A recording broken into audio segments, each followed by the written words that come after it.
Hey guys, Brian Ratsky here.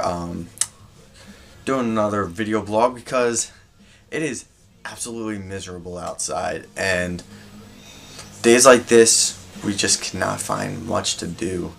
The Orioles are probably going to be off for 3 straight days. Monday, we weren't scheduled. Tuesday rained out. Today, it looks like we're going to get rained out. Tomorrow, I haven't looked at the full forecast. I still think it's going to rain, but if not, they'll probably get a doubleheader in with the Pittsburgh Pirates. It's a short 2 game series. It was a wacky schedule to begin with this week because we were off Monday and we had a scheduled day off on Thursday. So it's going to be odd. If it rains out tomorrow too, because they have a makeup game scheduled for Tuesday to be played on Thursday, then I really don't know what's going to happen. But it's just a messy situation. Um, yeah, let's talk a little bit about the Orioles. Right now, the starting pitching has had its ups and downs. I think they're going to settle in. Ubaldo Jimenez, he's getting better. He's been going deeper into games, which is good. I think he's going to get on a good streak soon. Chris Tillman's been roughed up the past couple of games, but he's shown why he's an ace in the MLB. He's been getting deep into games and still getting us innings even without his best stuff, and that's something I really respect out of Chris Tillman. He got lit up against Toronto and still came back and pitched his heart out.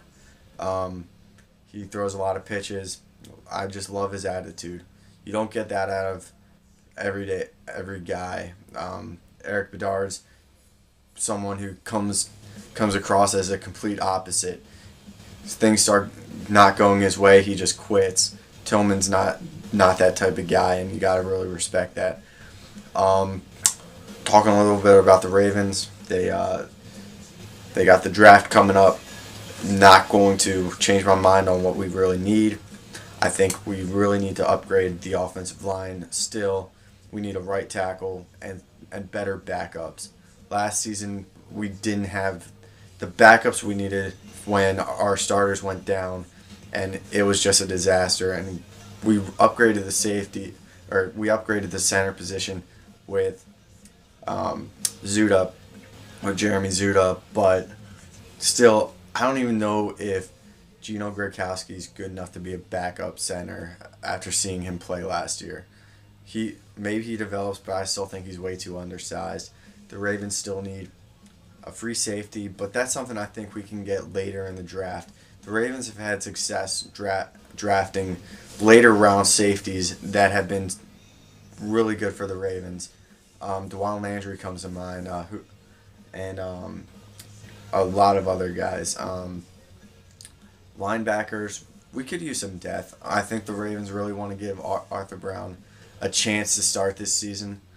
But when we look at middle linebackers for the Ravens, they've always had a way of getting undrafted linebackers that have made the team. Bart Scott was an example of that. Jameel McLean, another undrafted guy. Donnell Ellerbe, undrafted. So the Ravens have a knack for getting undrafted guys. If you have that history of getting undrafted guys at a certain position, why waste a draft pick? A lot of the draft picks that the Ravens have used for middle linebackers, like Tavares Gooden, have not worked out. So I'd stick with what they've done best. I still think the Ravens should get Terrence West. I've heard right now he's predicted to be a 5th or 7th round pick. I would take him in the 4th round just to make sure, because I think he's an absolute stud. Watching him play for Towson. The Washington Caps, they are not bringing back George McPhee. They're not bringing back Adam Oates. I slightly disagree with Adam Oates. I think it was George McPhee really had to go. I didn't like a lot of the moves he made, and especially the Martin Erat move. That move last year when he traded for Martin Erat was one of those that just lost me, because I thought that was an absolute ridiculous move, and Martin Erat basically did hardly anything for the Capitals, and they gave up a guy that they spent a first round pick on. Um, that didn't make much sense. I always value the young prospects for what they can do and their ceiling. And Martin Erat did not have much of a high ceiling. He wasn't a very physical player. He was an older player. I just didn't see much in him. And I don't understand how George McPhee didn't see that either.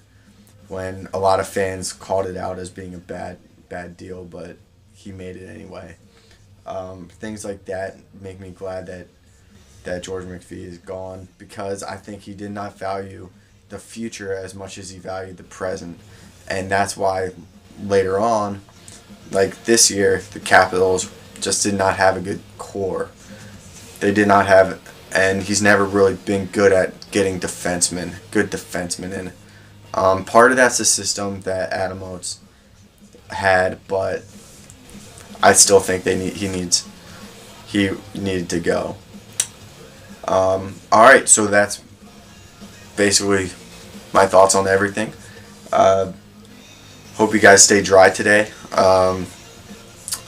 It's really wet. It's really wet. All right, take care. Thanks for watching. You guys have a great day.